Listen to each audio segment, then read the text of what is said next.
Hi everyone, welcome to my YouTube channel. Today we are going to discuss about another example of accounting equation. So earlier we have discussed what is accounting equation, how is it made. So let me just repeat it. So accounting equation is assets is equal to liabilities plus capital. So that's the formula of accounting equation. And both the sides of the equation has to be equal to balance each other. Today we will learn with one more example of Mukesh's business accounting equation. So how it looks like? So let's start with assets. What are assets? Assets, we know the resources which are owned by the organization. Liabilities are something which we have to give it to creditors or the debts which are taken by the organization. And capital is the capital funds infused by the promoters of the organization into the company to run the business. Now let's start with an example. So Mukesh started his business with a cash of 80,000. Now, with this 80,000, what will happen? What will be the impact on the accounting equation? So he started his business. So that means he infused the capital of 80,000. Now, the capital would be of 80,000. And what did he give? He gave cash. So your asset side cash would increase by 80,000. So your equation would be equal.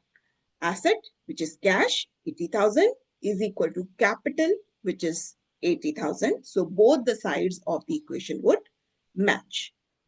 Now let's come to the second transaction. So what has he done? Now he wants to buy some inventory. He has to acquire inventory to start off his business. So he has taken the goods in two ways.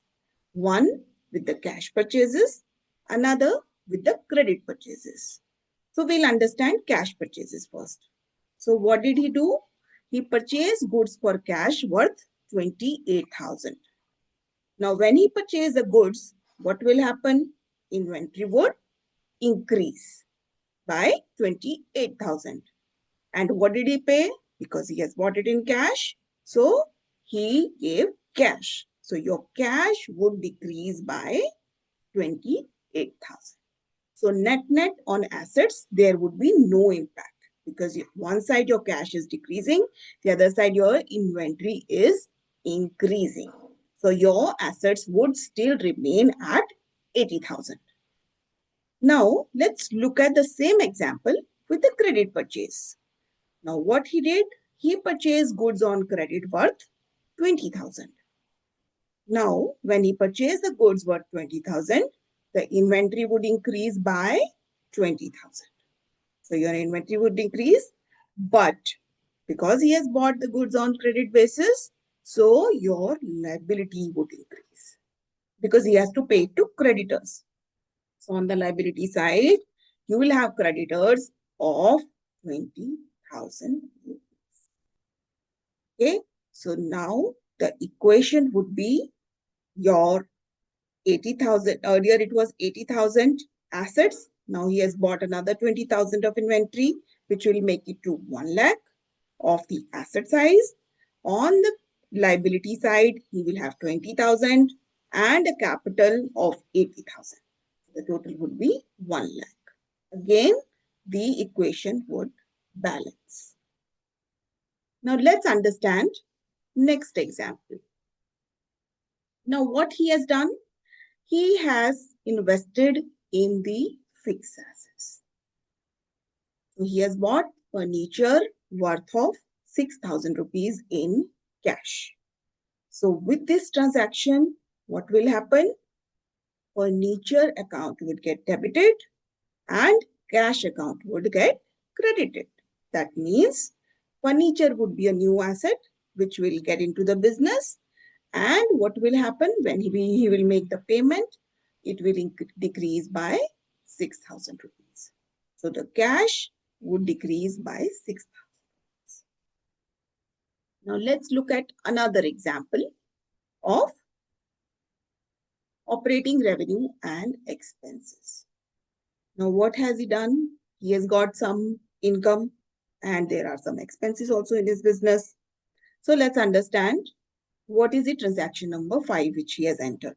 So he has paid a rent of rupees 2,000. So we know what is the impact of P&L on the capital. So profit and loss account would increase or decrease the capital base. Okay. Now let's understand the rent payment. So when he paid rent of rupees 2,000, it will reduce what? Because he has paid in cash, so your cash would reduce. So you paid the cash. Cash would reduce and it will also reduce your profit, right? So when the profit would reduce, it will come as a retained earning in the capital account.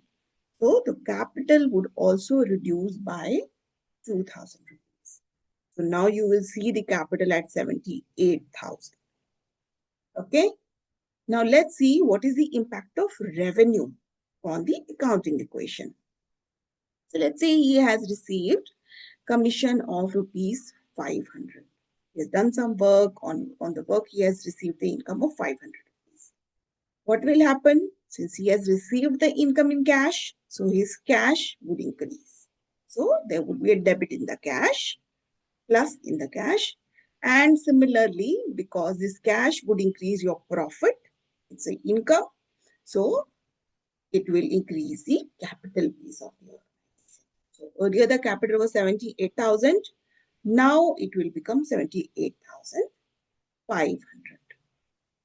I hope you understood this. So now let's move on to the next example. Owner's withdrawal. So let's understand in transaction number 7, what has he done? He has taken the drawings. He has taken some money for his personal use from the business. So he has withdrew 3,000 rupees for his private use. So what will happen? Because he withdrew the cash, so cash would decrease by rupees 3,000. And on the other hand, his capital would also reduce by. Okay. So that was the impact of drawings on the accounting. So let's take another transaction. The next transaction, what he has done is sales and profit realization. Now he has sold the goods for profit. So he sold goods on credit, which was costing 30,000 for 40,000. Now what is the profit he has earned? 30,000 goods, he sold it for 40,000. So he made a profit of 10,000 rupees. Okay. Now, what will happen? Because the inventory will go 30,000 worth of goods, the inventory would be down. So inventory would reduce by 30,000 rupees. Revenue would increase by 40,000 rupees. Okay. So since it is on credit basis, it's a credit sale. You have not realized cash. So it will be shown as a debtors or receivables in the organization. So one side you will reduce your inventory. On the other side, in the asset side only, you will increase your debtors by 40,000. And what will happen to the difference of 10,000? Because he has made a profit of 10,000 and we learned that that profit would be added towards the capital of the organization. So that 10,000 will be added to the capital of the organization. So the capital would increase by 10,000, which is the profit which he has earned. Now let's understand another example. Now what he has done, he is settling his liability. So he has a liability of 15K, which he has paid to the creditors of the organization.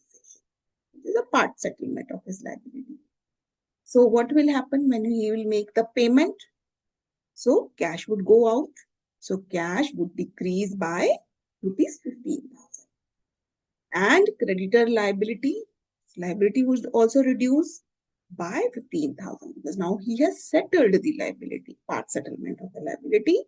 So 15,000 rupees he has paid in cash. Cash would get reduced and liability will also reduce on the liability side. So now liability would remain at 5,000. Okay. Now let's go to the final accounting equation. How final accounting equation would look like? You will have cash worth of 26,500, stock of 18,000, furniture which he has bought for 6,000, and debtors would be 40,000. And the creditors would be 20,000 earlier, 15,000 he has settled, now 5,000 of creditors, and in the capital you will have 85,500. We learned earlier that out of 80,000, he had there was a expenses which he has incurred, so that got reduced. Then some income he has earned, which got added, so that finally makes that 85,500. So the total equation, total assets 90,500 is equal to total liabilities plus capital, which is 90,500. Now let's look at how his balance sheet would look like.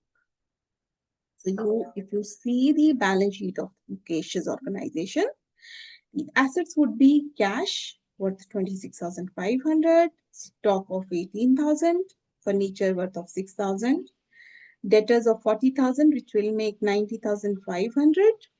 And on the other hand, capital would be 85,500, creditors would be 5,000, which will make 90,500. So that will be the assets and liabilities position, liabilities plus capital position for the Mukesh's business. So I hope you understood the concept of accounting equation and you understood these transactions, how they are impacting the accounting equation for the business, and how the balance sheet would look like after making those adjustments. Do like and subscribe this video, and we will come up with more illustrations on the accounting equation so that you understand the concept better and can apply on your practical situations. Thank you so much for watching it. Do like and subscribe this channel.